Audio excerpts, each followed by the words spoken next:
What's up, guys? This is Alex from the Duran, and today we're going to be taking a look at the fake news surrounding Maria Butina.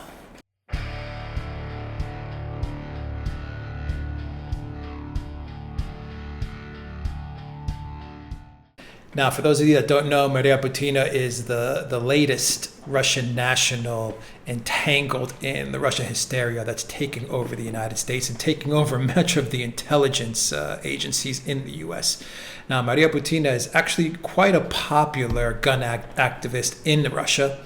We did a video about her actually about a week and a half ago with Alexander Mercouris, editor-in-chief of the Duran. I'll link that video down below. And so Maria's been in the United States. She studied in the U.S. and she's living in the U.S. and she's actually lobbying to bring Russia and the U.S. closer together, especially around the issue of gun control. She's trying to get the Russian laws to be changed so that it's easier for Russian citizens to buy and own firearms. Right now, it's a very difficult process, not as easy as it is in the United States. And she's actually lobbying and taking a lot of the knowledge that she's getting from the U.S. and implementing that back in Russia so that she can make the gun control, the gun purchasing laws easier back in Russia. But in essence, this is a girl that has a lot of love for the United States. And so she got entangled in much of the Russia hysteria just because she's Russian and just because she has a love of guns. But the funny thing is that it's not stopping the mainstream media from using Maria to push a narrative of the Red Sparrow, Russian, beautiful Russian femme fatale. And that's exactly what they're doing. And the funny thing is that you're seeing it from Fox News all the way to MSNBC. They're all on the same script, from Laura Ingraham to Rachel Maddow.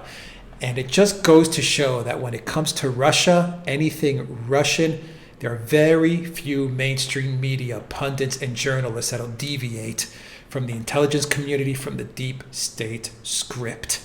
And that counts for Fox and for MSNBC and CNN, whether you're looking all the way on the right or all the way to the left. When it comes to Russia, they're all in the same script, give or take a couple of exceptions like Tucker Carlson, who does have the balls to deviate from the standard script of Russia is evil, Russia is spying on the U.S., Russia meddled in the elections, Putin's a crazy, evil dictator. Tucker Carlson's pretty much the only person that actually sheds some light and some truth to the Russia hysteria that's going on in the mainstream media. And in this video that we're going to see, RT does a really good job of exposing the hysteria around Russia and how Maria Butina is being used to drive that hysteria, how she's being positioned as a spy, she's being positioned as a femme fatale, she's being positioned as someone who came into the U.S., infiltrated the NRA, infiltrated innocent American, unsuspecting American men, offered to have sex with them so she could get information and to relay that back to her superiors at the Kremlin. This is a really, really good scenario, a really good movie screenplay, but in essence, it's ridiculous. Because first and foremost, even though you see Laura Ingraham, Rachel Maddow, all the pundits and journalists in the mainstream media call her a spy, call her an informant, etc., she hasn't been charged as a spy. She hasn't been charged as an informant. Nothing of the such. What she's been charged with is violating the FARA Act. And the FARA Act is basically the act that says if you're in the United States, you should register and you're working on behalf of a government, a foreign government, you should register as a foreign agent. This act, this law should apply to about 90% of all the people in DC that are working in lobby firms, because you have people that are working for Saudi lobby firms, for Israeli lobby firms, for Chinese lobby firms, and they're all acting as foreign agents, and thus they should be registered as a foreign agent under the FARA Act. But until the Russia hysteria hit, no one was really charged with anything under the FARA Act until Russia hysteria hit and until Trump won the U.S. presidency. Now, all of a sudden, you're seeing Russians, not Saudis, not Israelis, not Chinese, none of these lobbyists. You're seeing Russians charged with the FARA Act, and Maria Butina is one of those Russians that got entangled in this FARA Act. excuse that's being used to propagate much of the Russia hysteria. And of course, they're connecting her in a crazy way. They're trying to connect her back to Trump. She likes the NRA. She went to NRA meetings. There were some Trump people that went to NRA meetings. Thus, she knows Trump, or thus she's connected to Trump. And so take a look at the video that RT America put together. I put some clips on it for you. You'll see the plight of Maria Butina. She actually faces 15 years in prison, and she hasn't been charged as a spy yet. So, and I doubt she will be charged as a spy under the Espionage Act. What they're doing, though, is that the intelligence communities and the FBI is they're withholding a lot of the evidence, and they're not giving it to Maria's defense attorneys. So they're holding a lot of evidence that supposedly they have to charge her with violating the FARA Act, and they're not giving it to the defense her defense team. And the reason this is probably happened is because the evidence is probably very, very thin. And so the more time that you can keep Maria behind bars, the more you can use her as a tool to hit Trump, to hit Russia, and to further keep the Russia collusion thing in the spotlight. Maria is unfortunately a girl that was at the wrong place at the wrong time. She's being used as a pawn by the radical, liberal left establishment, deep state, to further destroy and to further degrade Trump's presidency. She's being used to further propagate the whole Russia-Trump collusion narrative and to propagate the whole Russia is evil narrative. Hopefully Maria can get out when all of this Russia hysteria ends, and hopefully it does end soon, and Maria can get back to Russia, back home. I wonder if she's going to ever want to go back to the U.S. after all of this stuff that has happened to her. So take a look at the video, guys. Let us know what you think in the comments down below. Click on the subscribe button, and also click on that notifications bell to get notifications every time we push out a new video. And remember, visit the Duran shop, help support the Duran. Until next time, take care. You've probably heard a lot in the media about a woman named Maria Butina. Accused Russian operative Maria Butina. Maria Butina, a Russian national who was indicted this week. Accused Russian secret agent Maria Butina. We found out about one Russian spy who has been trying to mess with U.S. politics for years. Now, the red-haired Russian is accused of being a secret foreign agent. But we just learned about a new Trump campaign-linked Russian spy, Maria Butina.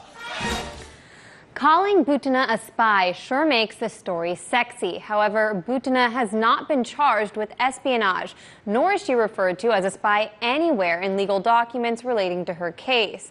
That fact hasn't stopped the mainstream press from repeating this claim ad nauseum. In reality, on July 17th, Butina was indicted by a federal grand jury on one charge of conspiracy against the United States and one charge of failure to register as an agent of Russia, meaning a more apt description of Butina would be lobbyist. The charges revolve around Butina's time as a graduate student at American University in Washington, D.C., during which she was a vocal supporter of improved U.S.-Russia relations, sometimes hosting parties for American and Russian students to mingle. She also participated in events for the National Rifle Association, as Butina herself is a gun rights activist back home in Russia. The press has described Butina's time spent with the NRA as infiltration. Like a good spy, Butina posted pictures of her mission on social media and blogged about her experiences on LiveJournal.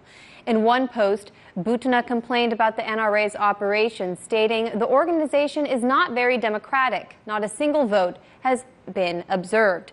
Additionally, she criticized the group's lack of diversity reporting. Quote, in addition to problems with democracy, there are obvious problems with the proportionality of representation because for all time, from among the guests and participants in the Congress and exhibition, I met only 2 blacks. During her time in the States, Butina kept in contact with her mentor, Russian banking official Alexander Torshin. Torshin became a subject in the Senate Intelligence Committee's investigation into Russian meddling in the 2016 election in January of this year due to his relationship with the NRA.